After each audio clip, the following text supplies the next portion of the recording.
Let's see.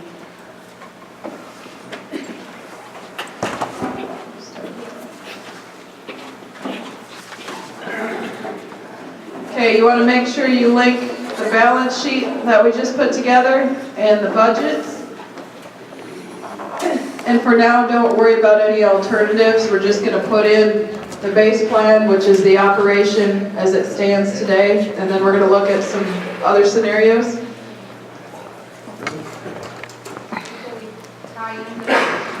Yep, make sure you select the balance sheet you created and the budgets that we just created. And then leave number of alternatives as 1. We'll add alternatives later on as we go.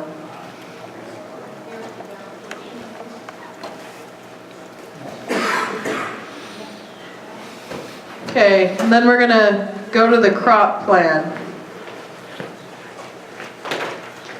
And you don't have any of this information, so I'm just gonna step through it with you.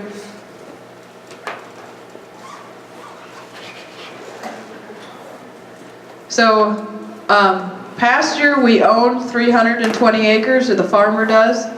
So I went ahead and put that in first.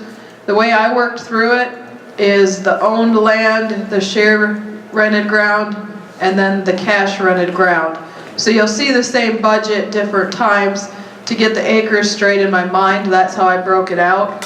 You could combine your owned acres and your cash rented acres since they're both shared at 100%.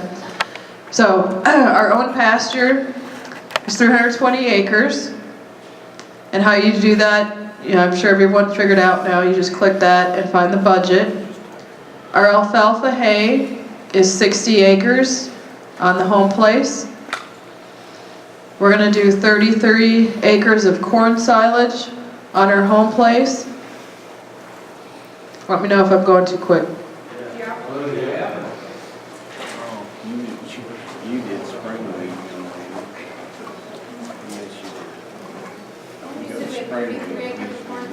Yep, 33 acres of corn silage.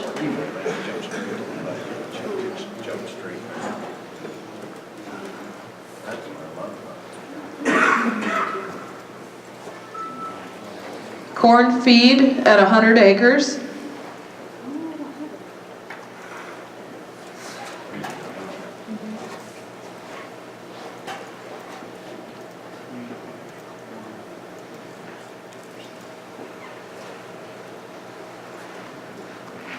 Soybeans, 27 acres.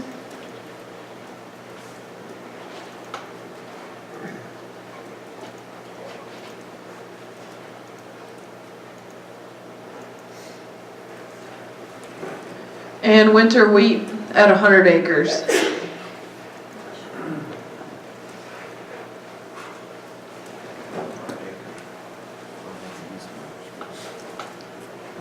When you ask the producer for these acres, you have to say to them on more than one occasion, I want the share crop acres in their entirety. They'll think you want just their 1/3 or 2/3 share, and they'll give you the wrong acreage figure. And it's real easy to have that happen. So make sure that you say this more than once. I need all of the acres that are part of the share for a certain crop. So for example, on this winter wheat, the question was earlier, how do we put those shares in, how do we attribute it? This is where we're selecting the budget, and we have the different options of the share arrangements we made in there. If we had other arrangements, we got to do that back in the budgets to get it to show up here. But this is the 2/3 arrangement, and the 80 acres represents all of those farmed acres, even though the producer is only receiving 66% of that. So we have winter wheat, 66% for 80 acres. Is everybody up to that point? Okay, corn feed, 50% share, 167 acres.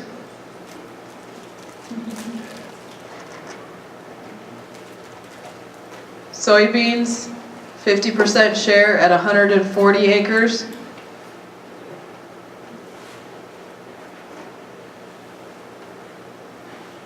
And now we're going after that to our cash rented ground, is why these are repeating again. And if you already are ahead of me, that actually should have been 50 acres of soybeans.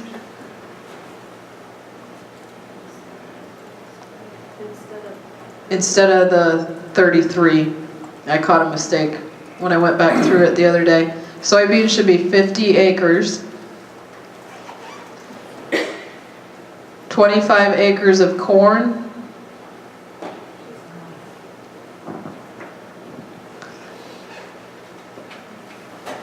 $20 acres of winter wheat.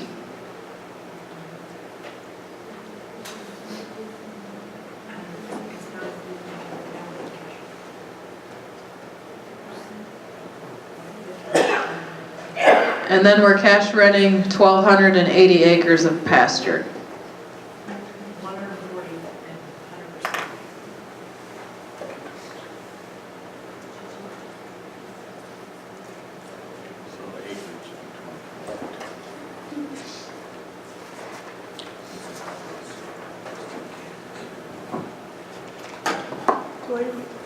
Do you have some of the Schedule Fs when I go through the...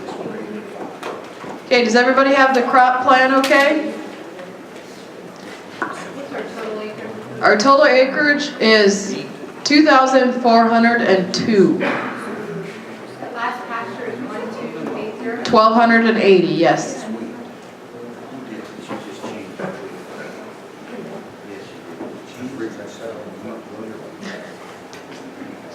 Paste this in front row.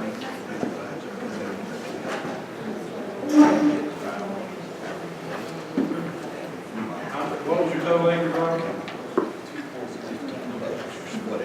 2,402.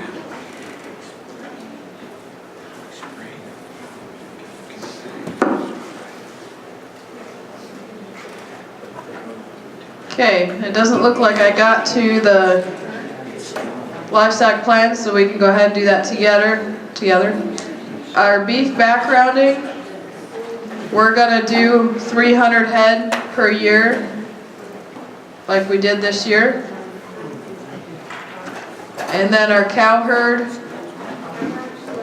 we're gonna maintain 88 cows.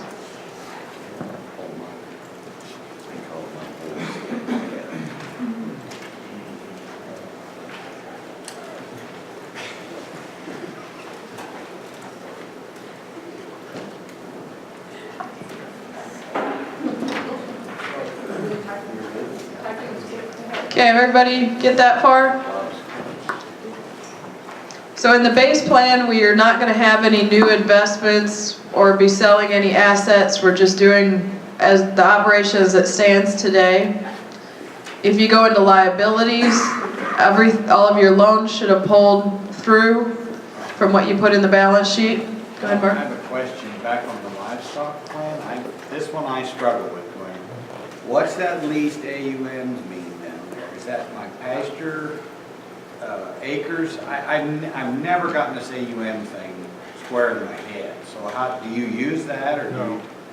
you just ignore it? I just ignore it. I make sure I got enough grass rented in the overhead cost, grazing expense or whatever, like, forget it. Yeah. Okay. Okay. That's what I thought you were doing, but I saw it over there. Question was down here on the leased AUMs. We're bypassing that. We'll just put in grazing fees later on. I'd like to. But we captured the pasture here in the crop plan. So liabilities should all be there. Related operating expenses are what we're going to go to next. Dwayne passed out a Schedule F tax return. I'm going to turn it over to him and I'll go through it. I don't think I need the microphone. Everybody can probably hear me. Can you hear me all right, Greg? Go ahead, because I don't need to. Yeah, that's it. There's some old geezer. I'll go ahead and use it then. You've got a copy of a Performa Schedule F for 2014 and the front page of the tax return. What you want when you go out and work with a family is the last 3 years of their tax return, because we're going to look at some of these whole farm expenses, like the first one, well, the second one, storage, we don't use generally, but fuel we're gonna average those out for a 3-year period. Now, the current situation with fuel is dramatically different than it was in the last few years. So what I've been doing with projections for fuel is I'll look at what they spent for fuel over the last 3 years, and I'll divide that by $3 a gallon to come up with approximately the number of gallons of diesel that they've used. And then since we're down at least $1 a gallon, I'll simply deduct that many dollars because of the decline from the projection that we would have had the market stayed relatively the same. So let's say they had $30,000 worth of fuel, that amounts to 10,000 gallons. So my projected prices for fuel and the quantities being the same would be $20,000 for the coming year because of the $1 a gallon drop in the price. This is kind of a unique thing that we don't have, but generally over the years what we usually do is look at the last 3 years of fuel costs and average those out. The reason why you want to do that is because there's easily an indication that unless sometimes we carry fuel over, so if you prepaid some fuel at the end of the year but didn't do it the following year, then you're going to have, you know, an up and down figure to use. So if you average those out, you'll get a better figure. But again, because of the rapid drop in fuel prices in the last 12 months, we have to make some adjustments on that. So what was Use the 19,000, or you want to take 10, or take that back to $2 a gallon? I think we need to take it back to $2 a gallon. Okay. So So Schedule F, which is what you need to refer to on the balance, or excuse me, the financials from the tax return. You'll turn to Schedule F if you're not there already, and you'll see these costs itemized out. Majority of the producers you're going to work with will have a tax return that looks like this. We'll have some that will be subchapter S corps. They're going to look different. We didn't want to go into that today because the vast majority of what you're going to work with will be simple sole proprietorships. Now see, S corps and partnerships will have a Schedule F. Correct. But a C corp does C not. corp does not. So that's the one that'll throw you if you get into a C corp. Right. And so, thank you, Mark. So look for this. Ask the producers to have these tax returns available before you get there so that they don't have to dig for them. I've had this happen several times. I get there and say, oh yeah, you needed tax returns for the last 3 years. And they'll spend a half an hour or more trying to find them if they do. So they've got to know ahead of time that some of this stuff has to be available in order for us to use our time effectively. Okay. you want to take the 19,000 divided by 3? Take the 19,000 divided by 3, and, Subtract that from the 19. right, You could just take it times Times 2. 2 and Yeah. just paste it, is what I did. yeah. But we're basically going to take 2/3 of the fuel expenses that we've been using historically. And that should be accurate as well as we can determine at this point for fuel costs for the coming year. All right. Then on repairs, we wanted to have 3 years tax returns available for you, but I didn't get started on this early enough to get those accomplished. So we're simply going to use last year's repair expense and assume that it is similar to what the 3-year average would be. But what you've got there on repairs is 32,000. 32,000. And I usually ask the producer, did that figure include any exceptional expenses for the year that we're looking at? In other words, did we build a lot of new fence and expense it as a repair expense for permanent improvements? Did we do anything during the year that was extraordinary and not typical? And everybody always says the same thing. Oh, my repair expense was high this year, it'll be cheaper next year. Everybody always has that goal, but rarely does it go down. So I'm all for putting it a little on the high side because I think, you know, historically we'll find out that that's pretty accurate when you come through another year. Okay, the next one then, Custom hire? custom hire. Did you just put it in as 32 then? Yes, 32,000 for repair. Okay, on custom hire, Now remember, on the budgets, we put a custom hire charge down for harvesting the silage and doing some application of chemicals or fertilizer. So that's already down. We don't want to recreate those, or we'll double them in the expense budget. What we're looking at now is what other custom hire charges will they routinely have, or maybe something that they're projecting for this year that might not be routine. Something that would equal that is, let's say they need a lot of rock hauled and they've been putting it off for several years and they're going to have that as an expense this coming year. Maybe they're going to be doing some conservation work that isn't done on an annual basis, and that needs to be budgeted for. So we'll put those things in, but they won't necessarily be an annualized charge. And I always want to see what they're going to look like based on what they historically have had versus adding in maybe some of this one-time charges for conservation work or something that they don't ordinarily do. But I want this base plan to look like what 2016 is going to be like, because it's very important that we can come up with something that's realistic so that when we're doing alternatives, we'll have something that to work from a base plan that is truly indicative of what they're doing. You want to just do it as what's on here? Yeah. 4,320? So we're going to put in what the producer says will be some charges. If we're doing something like trading work, maybe we're hiring somebody to plant no-till, maybe because I don't have a no-till drill, so I hire my neighbor who's got one to do some of my planting in the spring, but I trade my combine some of his crops, so in the end it's an even swap. Well, that's fine, and if that's typical, that's something that we can just allow to go on. However, if it isn't truly accounted for, I always like to sit down and say, well, let's go ahead and put a charge in there for the neighbor doing your planting, and then a little later on we'll put an income in there for the combining that you do, because we really want to see what truly is going on. Sometimes these arrangements are very fair, sometimes they're upside down.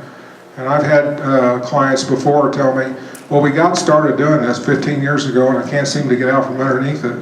And they continue to do more for their neighbor than their neighbor does for them. And if they can afford it, that's all right. But if they can't, then we got a problem.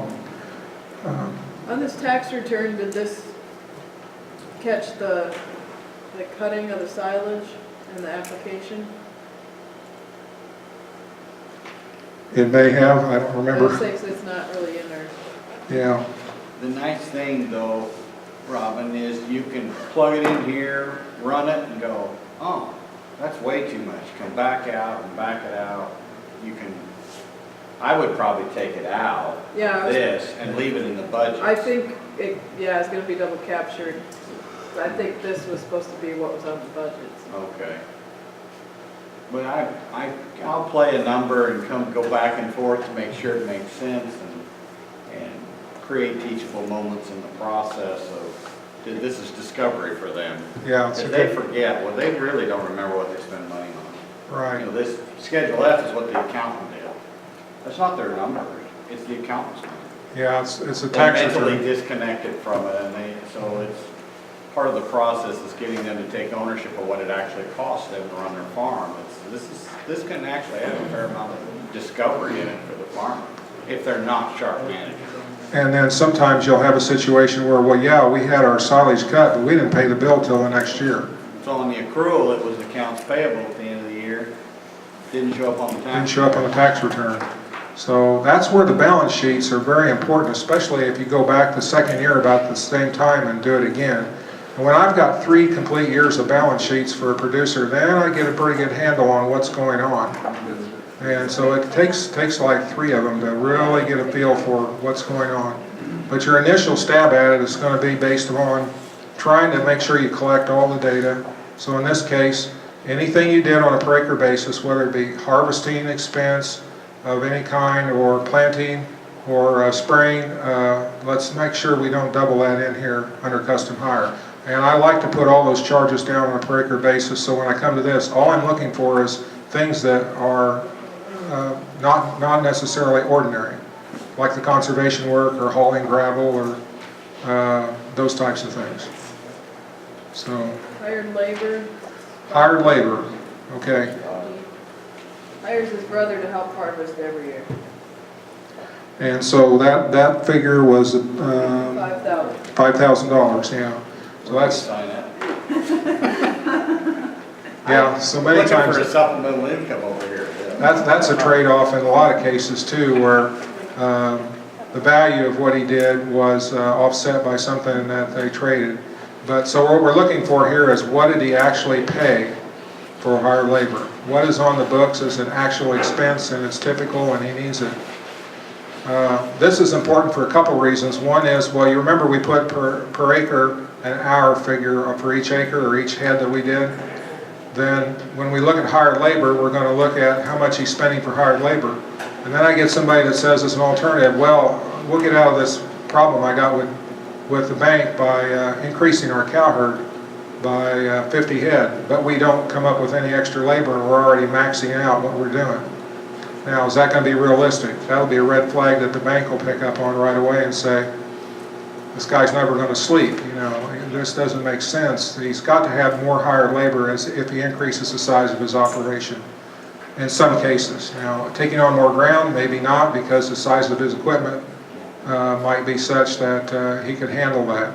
So that's another one of those moments when you're working with producers that you can kind of filter through and see, does the amount of hired labor and his labor contributed make sense for the number of hours that we're calculating that he's working. Okay, Okay. the next is land rent. Okay. It's going to be combined with grazing fees on the Schedule F.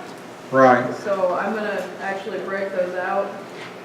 So we're going to have the crop ground at $75 per acre or 95 acres.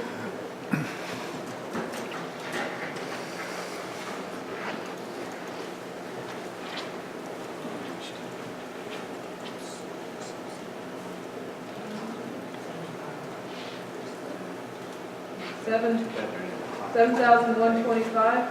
Yep.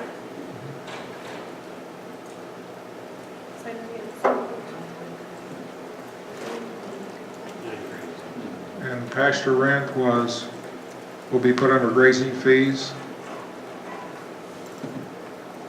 And we had stockers, 85 per head.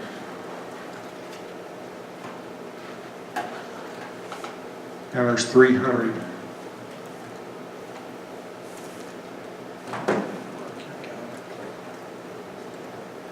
So 25,500. We were gonna put those cattle back in. Yes. And we're gonna do half the cow herd or 44 cows.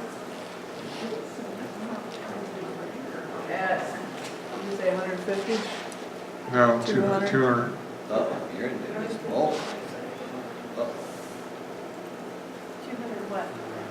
$200 Per head for the calf pairs to be grazed for 6 months. I was on the stalkers, but you have on the stalkers, what was the rate? $85 per head. We're not charging him for his own acres, just the acres he's renting, yeah. We had 300. 300 stockers, 88 cows, but half of those cows are on his own grass. So he's having a rent pasture for half the cows and all the yearlings.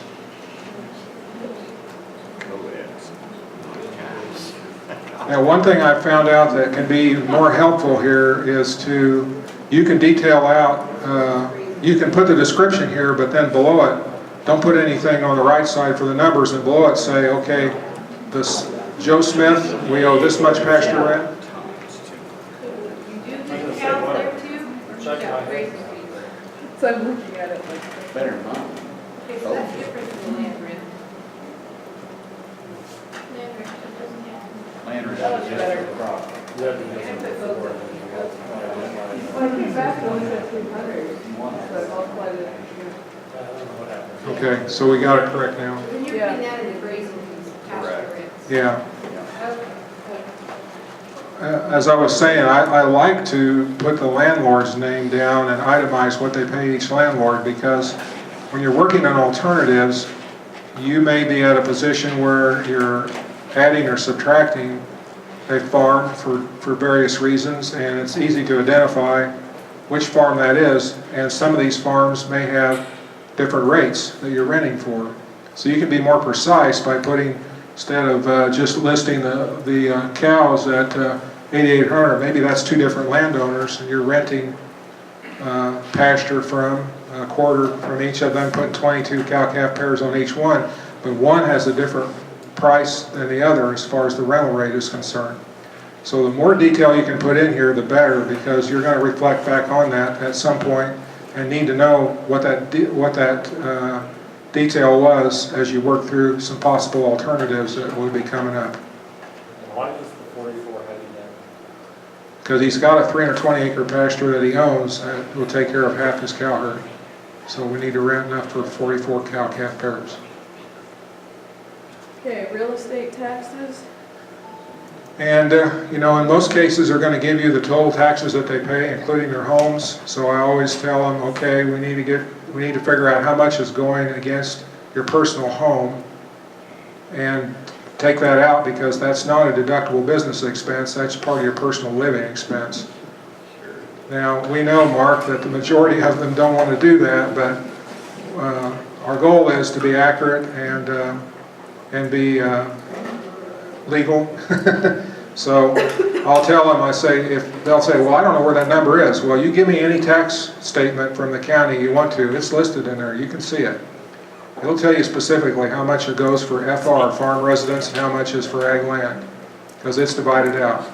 So take that out of the total tax liabilities and put the differences here as business real estate tax. Those aren't on here, though. No.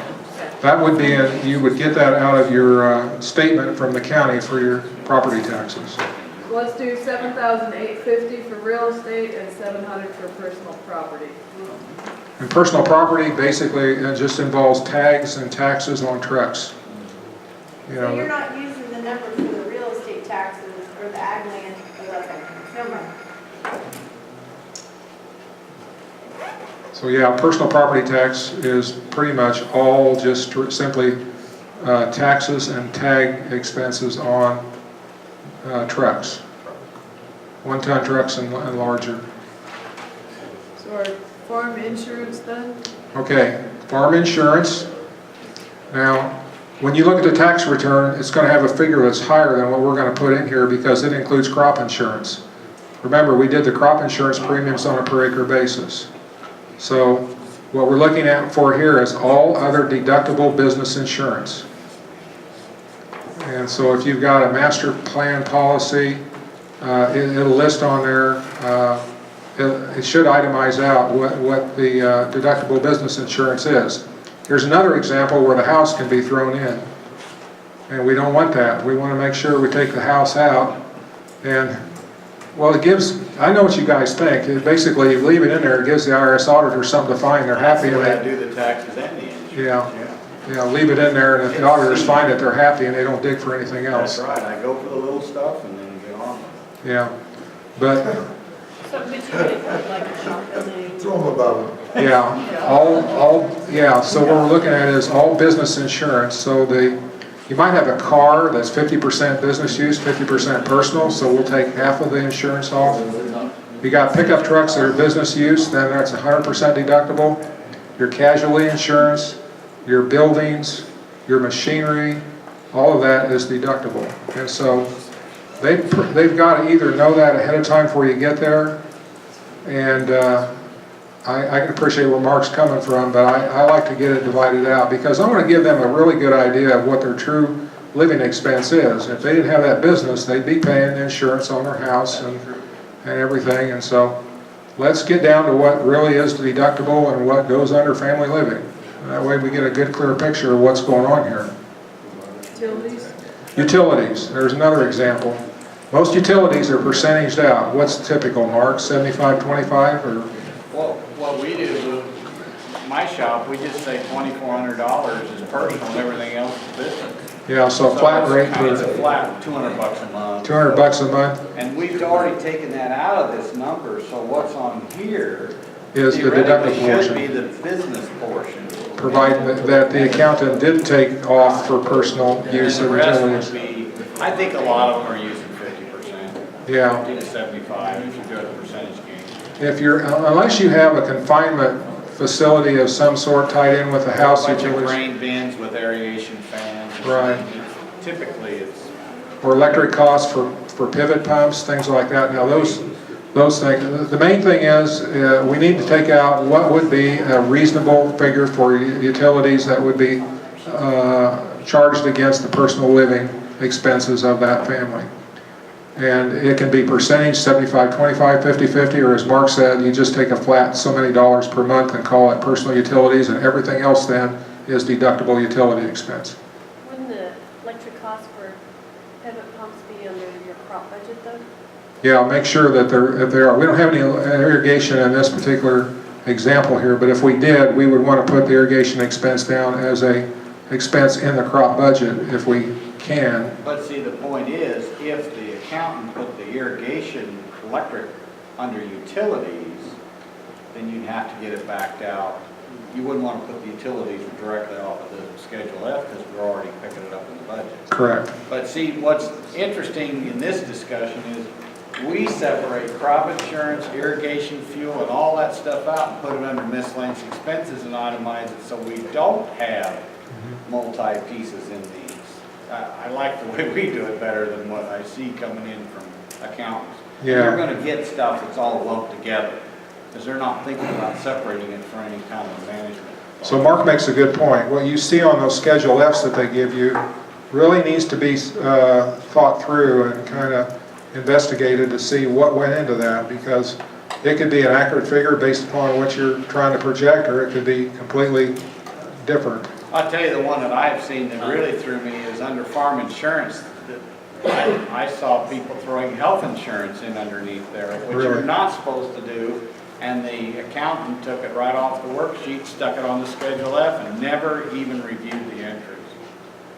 So the caliber of the accounting is kind of important if you're using that. But if you go back and, that's why this whole interview process, this whole asking questions, it takes time to get all the pieces sorted out. Yeah. It When can, I'm using a Schedule F that I did, I know what's in it. Right. When I get a Schedule F that somebody else did, I don't know how to put it. and the majority of the producers you will probably work with will not be farm management members. They won't have the expertise. I see a lot of them that are done by Mabel, who lives across the railroad tracks and does taxes for local farmers once a year. And God bless her, she does the best she can, but she's not up to speed on stuff. And I see some tax returns that don't make any sense. So you'll find that from time to time. If you can't understand exactly what's going on, put down what seems to be realistic, and maybe then we can promote that operator to go to a more highly qualified tax person like within farm management and make sure that they're doing it correctly. Yeah, Will. Do you ask for like a QuickBooks report or something like that besides the tax return that maybe has the insurance costs split out better or something like that? Or what percent of people have something like that you have? A greater percentage than it used to be, but yeah, if they've got a QuickBooks report and can itemize things out, where that's real handy is whenever I get a figure and I go, it's what? You know, there must have been something else in that figure. It doesn't make sense, the figure that they gave me. So then we go back to the itemized entries that they produced in their report that went to the accountant, and we try to discover what's making this figure not look right. For instance, let's say the repairs were 3 times what they were here. But you know, there maybe accidentally some fertilizer expense got thrown in the repair column. You know, something doesn't look right. So if you do the per acre cost correctly, which you will, and then they total up based on the acres and the shares that are there for that particular expense, and you compare it to something on the balance sheet, or excuse me, the Schedule F that doesn't correlate, that's the time to pull out the itemized report from QuickBooks or whatever it might be and try to see, oh yeah, that's got thrown in the wrong column and nobody did anything about it. So, but very common, certainly happens for non-farm management members.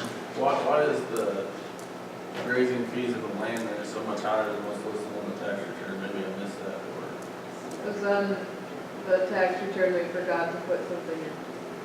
okay. Yeah, Normally they But it should should be, correlate pretty Yeah. close. it should, yes. Expected it. yeah. We forgot the cows when we put this together. Yeah. So you need to amend your tax return. You're gonna get a refund. There you Yeah, go. crispy and salty bacon are the aliases for Bill and Betty Cash Yeah. anyway, so. We won't divulge the name of the guy that helped us prepare this, so you know him. Okay, we didn't have any consultants. Yeah, there were no consultant fees here, but what we would have here would be your farm analyst fee, your farm management fee, your serve tech, your fees maybe for your accounting, consulting for nutritional information, soil tests, things that involve consulting we put here. And marketing expense, we did marketing expense for the cattle as a per head basis. I think it was $22, wasn't it, Joni? You remember? Yeah. And so, so that's already in here. So what is this, what's going to go in here? Well, if they typically spend $5,000–10,000 a year for put options as a marketing expense for risk management, we would put that down here as an expense. Trucking expenses may have been missed. They should go under custom hire, but if they're not there, I put them under marketing expense. The reason I do that is because a lot of times the truck comes out and delivers the cattle to the sale barn. The sale barn deducts the trucking expense from the check and gives the producer the balance. He doesn't ever write a check to the trucking company, so you don't see it, but it's in there. It's part of marketing expense. So that's something to be aware of and kind of look for. I just had $1,000. Yeah. That wouldn't be on here. Okay, dues and professional fees, like 500. And miscellaneous. The tax return says 2,000, so you're just making that number. We're not using The that. 2,000 was for dues and miscellaneous. I just broke them into two. Yep. I see. What I have is the actual producer's numbers and then the tax return that we tried to make off of those numbers is what, the other thing I'm looking at that we don't have. One of the things that goes routinely under miscellaneous is farm share of auto expense, travel expenses that are deductible. Always try to take a vacation that has some type of business activity involved so that you can deduct part of it. It's legitimate and you learn something while you're gone. So my dad took a trip to Hawaii with my mother and he got home in his farm management field and said, well, you can deduct 50% of that, and Dad thought he was nuts. But they went on farm tours and so forth, and he said that was a legitimate deduction. So I don't think my dad ever bought into it, but he signed the tax return. So Okay, operating interest? operating interest, okay. You click on the detail there. It goes ahead and breaks down the different categories of expenses: crop expense, totals, feeder livestock purchases, other livestock expenses, and related operating expenses. What I like to do is I like to start out with what could be the maximum that this operation will need in operating capital. Well, the feeder livestock are pretty simple. We already know they were bought and kept for 9 months and then sold. So we're going to put 100% of that down for 9 months. The crop expenses, if we're raising feed along with selling cash crops, we usually have to figure 8 or 9 months on the expenses of putting in the crop and harvesting it and realizing a value out of it to pay that debt back. So we're probably going to go 9 months there also. Other livestock expenses, this is purchased feed. And purchased feed then would be throughout the period the cattle were being fed. So if we average that over the period of 9 months, that'd be like 4.5 or 5 months for those expenses totaled up for feeder livestock feed purchased. And related operating expenses, I like to go 100% of those for 6 months. And at least we have a beginning point of what the operating loan interest could be or is. So I'll go back through that again. The crop expenses, unless we don't have any livestock and we tend to sell everything after harvest, we need to figure an average of 9 months for carrying the costs of producing that crop. Yes. I was just wondering if anybody else has 103,564 crop expenses, or if it's just me. How many do you have? 103,564? No, I have one and they come off, so that's good. At this point, don't worry about it. Yeah. So, The way you're calculating your average balance is all the same except that very bottom. Is that a 6? It's a 6, I Yeah. can't get it to come off there. If you might just tab up or arrow up. There. Yeah, you're off. so this is an average operating loan balance of $443,000 now. Did the producer have any operating capital that he could work with, any working capital? If you go back and look at the balance sheet, we want to see what he had available in his own revenue to operate his operation. So we need to toggle back to the balance sheet. So do you close out of that, or did you just go? You don't have to close out. You simply go up the left-hand corner and it'll send you back to the balance sheet. Little table here, then Yeah. And you come back to the balance sheet now.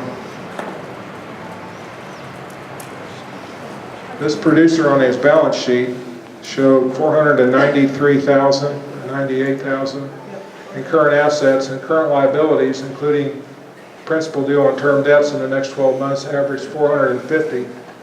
There's not a whole lot of working capital there, is there? Pretty tight.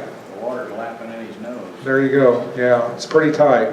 So we better figure the upper end of this operating loan balance the way we had it projected, because there's not a lot of his own capital that's going to be financing this operation. So we probably better leave that operating loan computation alone and not reduce it. What was our interest rate on the operating loan, 5.5? Yeah, 5.5% on the operating He had line. 2 operating notes, so didn't he? Yeah, and I'm looking at them together. They're both there in the current liability section. I was thinking one was 5.5, the cattle were 5.5, the crop was 6.5. Yeah. So we want Okay. to do The 6%? So we- bigger one is the cattle, but I mean, I was thinking 6. Yeah, we better bump that up maybe to 6% to get it in the ballpark. Another way to kind of get a feel for this is the producer should have a record of how much operating interest he paid the previous year. Remember, those operating loans have to be renewed once a year. And so and the cattle note, of course, gets paid off after 9 months, and then we renew it and start over again if he's going to stay in that business. So this is we'll probably blend those interest rates together and just call it an even 6%.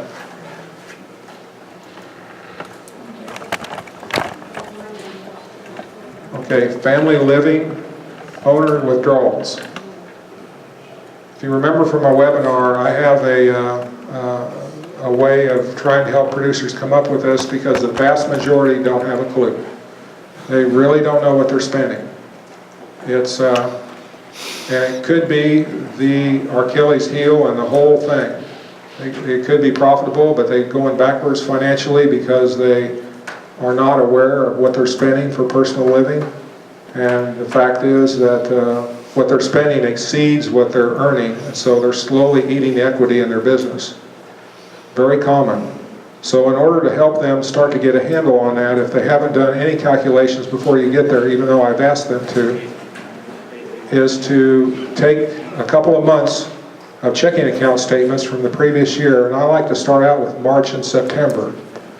And have them pull those months out, lay all those checking statements out, and mark which checks are not business deductible, and add them up, and figure out what did they average for those 2 months out of the year. And quite often, they're surprised that it is the figure that it is. Most people think their living expenses are $2,000 a month. And all at once we find out, no, they're $4,000, $5,000 a month, even more. 5 is closer, Mark says, Well, so the average, what's our average in the association? 71,000. It's 70-ish, Yeah. or 80 out west, so, you know, it's really hard to say 45 when the average is 7. What I found out is a lot of our producers will probably live on less because they have to tighten their belts. They haven't been able to get the credit that they needed so they start cutting back some on some of their personal living expenses. But the main thing is we've got to get a handle on what it is. And so I like to average those 2 months, and then I ask them, okay, do we do anything extraordinary during the year as far as vacations are concerned? Or at the end of the year for holiday season, do you have a lot of extra expenditures at that time? And so if we annualize the March and September checking account, and let's say it came up to 48,000 on the average per year, 4,000 a month, but we've got a bubble because we go elk hunting and we take a vacation and we end up with some extra expenses over the holidays, then we have to add those in, and maybe our total then is 60,000. So what I've found is when people start to go through that March and September thing, they get real enthused about, well, let's do a couple other months. And I've had a sit-down deal within 2 hours, we do the whole year. And they start to really understand what it is that they're spending that is not a deductible business expense. And that's after we find out that we're probably putting a lot of fuel in the car that's being deducted as business expense that really isn't business expense. I don't know how much we hide in the family living, out of the family living budget in the farm, Mark. You probably got an idea of what that could be at times. But The worst is when you got a fleet of vehicles going to school because you got kids in high school. yeah, And every one of them, the fuel's going through the farm. yeah. And so it's, A lot of the repairs get deducted as you can add business expense. 25%. Yeah, And so, to what we used to, remember, our family living doesn't have any housing costs generally. You know, unless they live in town and they have a separate loan for the house in town, it's buried in that. Buried in the it's farm. buried in that land note. yeah. So the utilities are subsidized, the vehicle's subsidized. Yeah. I've had lenders really hammer on this after we do an initial visit, do the analysis, and come to the lender and present the plan and so forth, to the extent that they've said, okay, to the borrower, this is what we're going to do. We're going to set you up a separate checking account. We're going to allow a transfer of this many dollars per month into that, and that's what you got to live on for the next year. You have to create some system of budgeting or setting boundaries, or it's just an unlimited run. And it's not just the gal's fault by any means. No, no, no. I won't point at that at all. It's a situation where they're both at fault and nobody does any accounting to figure out where they're at. So, Wouldn't the elk hunt though be deductible? Because I'm sure you'd be looking at different grazing patterns and stuff, or a new venture, or, you know, maybe you want to start agritourism. So I would think elk hunt would be totally deductible. Target practice in farming. Yes, I mean, Farming control.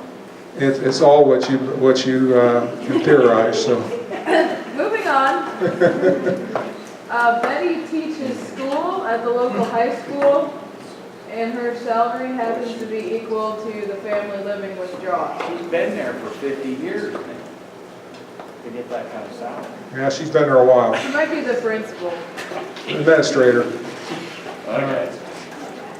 But yeah, and that's not an unusual circumstance. A lot of times I'll have people say, well, whatever the wife brings in salary, that's what we live on. The farm doesn't contribute anything. Well, indirectly it does, because we usually funnel a few things under the column of repairs and fuel and some of those things that get thrown in there. But by and large, this is not an unusual circumstance. Whatever mom brings home, that's what we live Well, on. the other problem you can have too is Betty has a contract wage of $45,000, but her take-home is only 30 or 35 by the time she contributes to capers and all the tax withholdings and the health insurance. Yeah. So when you're thinking purely cash, that would be an overstatement of the cash available unless you assume those benefits are part of your family living expense. And that's a good reason to make sure that we have a copy of the W-2 to go You can from. back out that stuff. Yeah, you can back that out and see, are we really staying within that limit or are we not? You know, you're putting that in there, that take home, is that 45 is that take home? spouse's salary? Well, in this case, it's if it was take home, then we would place it down there under non-taxable personal income because it would already have the taxes deducted out of it. So in this case, it looks like it should be taxable.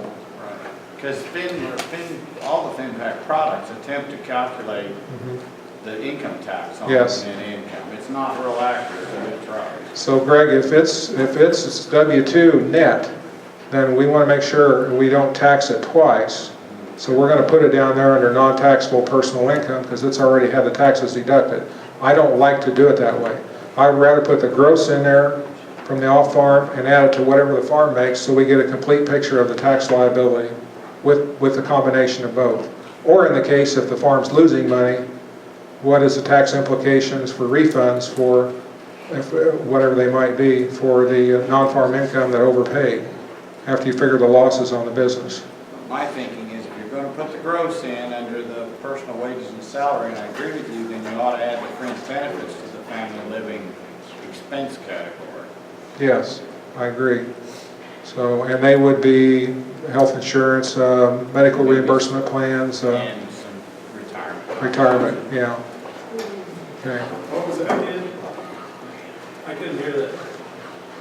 There should be an accounting for some of the other things that the non-farm income brings to the picture, like health reimbursement plans, the insurance, of course, retirement contributions, those types of things, which are part of the total package of where did all that money go that we brought home? Where do we find it? And try to track it down. W-2 or even a recent pay stub will get you a concept of what's coming out of the pay stub. Yeah, Mark's right, yeah. Having a W-2 for off-farm income is really important, to look that up and see what are the dollars that we actually get to use after these deductions have taken place. Government payments, that's Robin's area. Someday when I have time, might be around Christmas, we are going to be putting out projections again for ARC and PLC payments across Kansas. Right now I'm throwing in a number, but those are coming and I will link them to our resource website when they become available. It's a real tough one to come up with. Bob, I've been told that from the FSA standpoint, you basically are not wanting us to put in government payments at all based on if we use your prices for our commodities. Is that correct? In typical year plan, multiple year plan, that's correct. Yeah. So the prices we use wouldn't necessarily generate a ARC or a PLC payment, so we're probably not even going to go there with most of our producers this winter. Yeah, most of them are in ARC though, so they probably will get it. Yeah, Robin's saying most of them are in ARC, so they probably will get a payment in spite of these prices. Is that what you're thinking? But If we know how much payment they're going to get, if that information's available to us, then we can use that in that production cycle plan in which that income is going to be received. But in our typical year plan, or multiple year plan, it's necessary for any kind of multiple year loan we're doing, we're not using that. okay. So really, it becomes a situation where the lender and the borrower need to kind of collaborate a little bit see what they had last year and what the price situation is and whether they think they need to put something in for that. And utilizing the projections from K-State might kind of help both parties come up with a number there that they're comfortable with. But I think overall, most of the lenders have told me, along with FSA, that we don't want to put it in there. We want to see it work without those government payments put in there because it's so difficult to determine what they're going to be that we don't feel comfortable putting anything down for government payments. So if we get them, it's just gravy, if we can call it that. It's actually survival for a lot of them. Get me taken out then? I would be tempted to follow the process I see most lenders doing right now, and that is not put them in at this point. Leave them out. And hope that we can make the thing work without the government payments.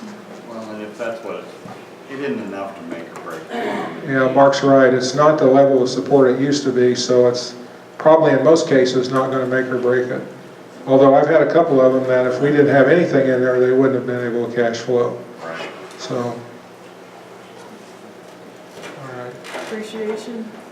Depreciation, it automatically defaults to these percentages based on the balance sheet indication of the value of machinery and equipment and breeding livestock, titled vehicles, and buildings and improvements.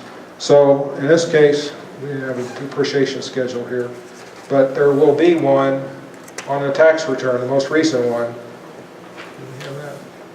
So if we have a tax return, we can look for the depreciation schedule, and on the depreciation schedule, you'll see ordinary depreciation, which is purchases made that year or the previous year. You'll also see Section 179, accelerated depreciation. What we want to use is the ordinary depreciation as our guide for budgeting purposes here. Section 179 only happens when you expense an item, and I think we want to stay away from that and just go strictly with ordinary depreciation. The 48,000, What that's on the, part 3, yeah. of appreciation. So, okay, so there's the example. And so we have 48,000 in ordinary depreciation, yeah. So that's on Form 4562. The rest of the depreciation was based on 48,000. 39. The 13,860 was depreciating heavily due to purchase. Yeah. There wasn't any Section 179 on here, was it? I think, So this is just all the ordinary depreciation that's on there. There's no Section 179 in here. So this is ordinary depreciation, so that's what we're going to put down. And as our non-cash deductible business expense. so how do you want me to adjust that? That is a lot. Yeah, that's a lot. He's bought quite a bit of equipment for all bigger farming. Yeah, I would use the 64. Because it automatically came up with 50 on its own, so How do you override it? Change the percentage. just change the percentages till you get there. What percentage? Just do the Oh, bottom. that's. You could do the bottom, can you? Just do the override. That's for capital Oh, replacement. Yeah, that's for capital replacement. That's not for depreciation. What do we need to So- get to? 12. So if you jump the machinery and equipment to 13, We're at 64. that's pretty close. Yep, 13. Just play with those percentages till you hit that number as closely as you can. Why are you using that number? Just to come up with a depreciation figure when we calculate the cash flow. We're looking Why'd at you the change it? tax return. Tax return told us, yeah. The 14 is that special depreciation. 13.1 works pretty good, Ron. What? That'd be like your bonus depreciation, He's 14,000. saying the 13,000. That's not Special bonus depreciation. Is that the bonus? There was bonus, not 179, so that's gonna, That Well, 13,860 is bonus. it's about 45 then, or even less. 48. 48 plus 48, 2. okay. About We've got to 50. go down. Yeah, it's pretty close. Yeah, it is. Your 50,000 is pretty close. Because that 13,860 would be first year bonus depreciation. That's the bonus. It's not section 179, but it's bonus depreciation, so it's taking half of the year purchases. So you'll see the 13,860 there, matches the 13,860 on, down below line 19, column C there. So that's saying half those assets were expensed off and the other half set up on depreciation. Okay, so explain, if you would, the difference between section 179 and bonus depreciation. Now, it's with bonus depreciation, it depends on the tax rules in the year. In 2014, there was bonus depreciation which allowed taking 50% of certain types of assets all directly in the year of purchase, which is what this was. Okay. Right now, 2015 doesn't have any of that, so it wouldn't be showing up in the current year. But it's like section 179, only it's just a percentage of the assets rather than election. Okay. So it's really for your regular depreciation. If you're looking at the 4562, it's the bottom half of the page. And then on 4562, really, it's the part 3 maker's depreciation down is really the lines you'd be looking at. So the 48,000 is the right figure. 48 plus the 2 down a little bit. Right. About 50 grand. So About around 53, So it's okay. really your The original, 5925 is pretty good. yeah, okay. Capital replacement instead of one. Yeah, I usually don't put anything in here because we want to see what the cash surplus is for not only capital replacement, but for cushion of the cash flow analysis when we get there. So I usually just put $1 in there and then move on. Can you explain what capital replacement is? Capital replacement, what we're talking about there is what should the business be investing to equal the depreciation that they're taking. So if we depreciate $50,000 a year, we should be putting that much investment back in to cover the depreciation and keep our equipment inventory and our needs for capital items that are part of our operation, get them in there at a level that shows that we have enough cash to cover that. But as I said, I like to see the cash surplus show the availability. If we don't put anything in there and we have a zero cash surplus, what are we doing? We're living off depreciation. And when depreciation is gone, then we have a problem. So because now you're going to pay taxes and you don't have the expense of the equipment to offset that. The worst case scenario is people have done section 179 and then they have it set up on a payment plan for the next 4 years. So they took all the depreciation last year when they bought the equipment. This year and next year and next year they got to make payments with taxable income, and they don't have the cash to make it work because they have to pay taxes because they don't have the depreciation. They took it all in 1 year, and that's a mistake. If you're going to set a loan up on a multiple year period for the purchase of a capital asset, your depreciation should match what the bill is going to be each year when you pay that off, or you're going to have potential problems. Kevin, you got anything to add to that? Well, I was just going to say on this, I think there's a little, so what do we do here with this? Kind of your base setup and depreciation is going to be this 10, 15, 5, like that is. I would say, as you're working through one of these, you got to pick your battles. This isn't one I'd spend a whole lot of time with. That's right. Even trying to look at 4562 and say, does this match their depreciation, does it not? If they've been section 179 expensing, so writing off all their equipment, their regular depreciation is going to be way too low to be even a reasonable figure. It's going to be a really low number because they've been writing everything off every year and don't have any regular depreciation. So this is one I'd say if you're sitting down and you don't know and understand depreciation and how that's working, Just leave. Just default to this. I'd use the defaults and run on, not think about this very much. Yeah, we can get pretty blurry-eyed in a hurry trying to sort this out. So, yeah, use the defaults and move on. So sole proprietorship is going to have one family, and this instance we got two kids, so we've got 4 dependents. And it's already calculated the tax liabilities based on the net farm income and the off-farm income, which we're going to look at here shortly. So go ahead and click on the icon up there with the magnifying glass because we want to look at the output. Where does that number come from, that calculated tax? we'll see it here shortly. It's in the program. Yeah, it's in the program. Calculations built on.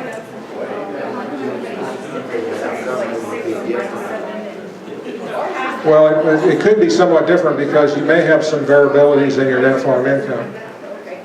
Yeah, based on different aspects. I didn't make any money, that's why I don't farm. If I don't pay any tax, I didn't make any money.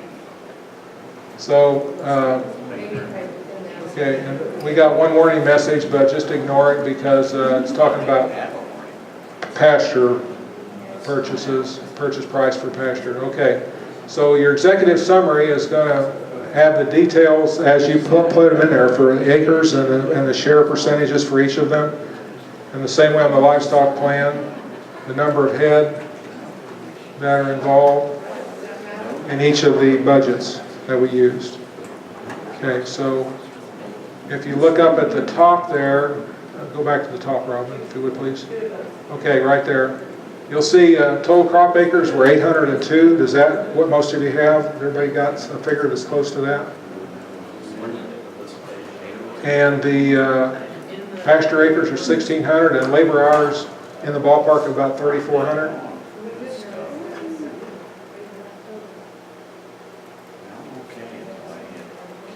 So what this is telling me is that we've got Bill Cash is working full-time. Betty has to be helping out. And we got $5,000 worth of hired labor in there. So does the labor hours kind of fit for that type of labor? It depends on how they got things arranged and how efficient they are. But it looks to me like they're stretched. If one of the answers to improving this is adding more acres, we're going to have to make sure we add some hired help here too, or adding more cattle, whatever it might be. It looks to me like this operation's got everybody pretty well employed. What's your rule of thumb on that? How do you know that? What I look at is 2,500 hours calculated out, yeah, is usually a full-time equivalent. So we got another almost 1,000 on top of this. Well, that could be supplied by the $5,000 worth of hired labor and Betty contributing. And the kids? And the kids, depending on their age, may be contributing. Unless they're teenagers in there, probably. Negative. Or negative. They break things, it takes longer to form. Family living went up 10 grand. Yeah. Okay, so that's something to look at though, as far as projections are concerned. And I know, for instance, dairies being 250 cows and less, we usually figure 50 hours per cow per year. I have yet for a dairyman ever to look at me and say, that's not accurate. If anything, it's too low. So, beef cow operations, we usually figure 8 hours per cow per year. And depending upon how conveniently they are dispersed through the wintertime, how long it takes to get them fed, that can be very competitive. They could be under for 8 hours, but they could also be over that. So it just depends on the efficiencies of the operation, yes. So the 2,500 you said, is that for the average crop farm or crop livestock farm? Crop livestock farm, yeah. 2,500 hours is kind of a full-time equivalent. Per person? Yeah, per person. So, if this operation had like 300 cows and a stocker operation of 300 head, we definitely have to have a full-time hired man. Because Bill isn't going to get it done by himself with Betty helping him unless, well, in some cases Betty can work as hard, and probably does, as hard as any man, but then she has to take care of the family too. So, And teach. and teach, yeah. So she's working her tail off when she gets home and then weekends to help Bill maintain this operation. So, yeah, good point. They're busy. Okay, so we've got a checks and balance here, feed balances. The silage came out exact, but then we did that based on the number of acres we needed for the usage that we showed. But we also have, we've got extra grain to sell, which we knew we would have, but we're short of some hay. So we're going to have to buy some hay. And if I predict that in the analysis here, the first thing I'll ask the producer is, do you normally buy hay? And he'll tell me yes, or he'll say, well, no, we never buy hay, we always have enough. Well, then we've either overshot per head the amount of hay that's consumed, or we don't have our yields high enough, or something's wrong somewhere. But this is the estimation of what's going on, so we would expect that we should be buying a couple 100 ton of hay a year. And there's another case that could be here. Maybe he's doing field work in return for baling some hay. Instead of being paid a custom hire charge, he's given part of the crop. So I've got producers that'll do custom baling, but they don't get any cash for it. They get tons of hay in return. They might do it on a 1/3, 2/3, where they get 1/3 just for swathing it and putting it up. Those are all things that would mitigate the need to buy this hay. So you have to ask what's going on. If we're short of hay and we're not buying any, what are we doing? Something's happening somewhere. Okay, and then our key financial measures and so forth, we'll come to that a little later. Let's go on past this. And here's our income statement. So we had those extra bushels of grain on hand that we didn't need for feed after subtracting them out. So we priced those, and the soybeans, the wheat, the cattle income, the beef calves, and the cull breeding livestock amount. You want to detail this or just leave it this way now? Probably just leave it this way for the moment. We could click on detail if we wanted to, but let's just stay here. Okay. Then the calculations for all of the whole farm expenses divided out for seed, fertilizer, chemicals, and all of those items, including the purchase of some hay, are all listed there based upon the budgets that we put together. And it calculates out what that is for each of those. So we've got a $54,000 net cash farm income before depreciation here. With depreciation being $50,000, there's very little taxable income here, because depreciation offsets most of that. So, but the farm does have a little bit of taxable income. And so we're going to remember those two figures, the $54,181 before depreciation, and then the taxable portion of $32,56. And let's go to the cash flow section, the middle of the next page where it says repayment capacity cash flow. All right, we started out with the cash of $54,000. We have non-farm income and family living added and then subtracted, and the income taxes that are due, to come up with the cash that's available to make principal payments. In this case, after you put in the net farm income, make the adjustments for family living and add addition of non-farm income and income taxes, you have what's left to make principal payments. That's $47,565. The balance sheet showed the payments of principal and interest that are due down there where they're itemized. So we're going to add the interest back into that $47,565, which was $59,510, because we want to know how much total cash do we have to make all scheduled principal and interest payments. And that figure is what? $107,075. We take out all of the loans just as they came on and our estimation for operating loan interest, and that exceeds that figure by $24,000 and some change. So if that producer ran this operation just as it is today, was he profitable? Yeah. But did he have the money necessary to make his principal payments on his term debt? To an extent that he did, but not enough. He's $24,000 short in our projection of making the thing cash flow. He's making money, but he's not making enough to cover his term debt. So that's where it stands today. The question would be, what are we going to do to mitigate that? What are the options to offset that? Now we can go on and look at some other ratios and so forth, but when you get to this point and you see that deficit there, I don't go any further. The first thing we do is we start talking about what are our options to remedy this situation. Okay? So let's talk about that. Who's got the first idea of what we could do to change that negative $24,000 to something positive?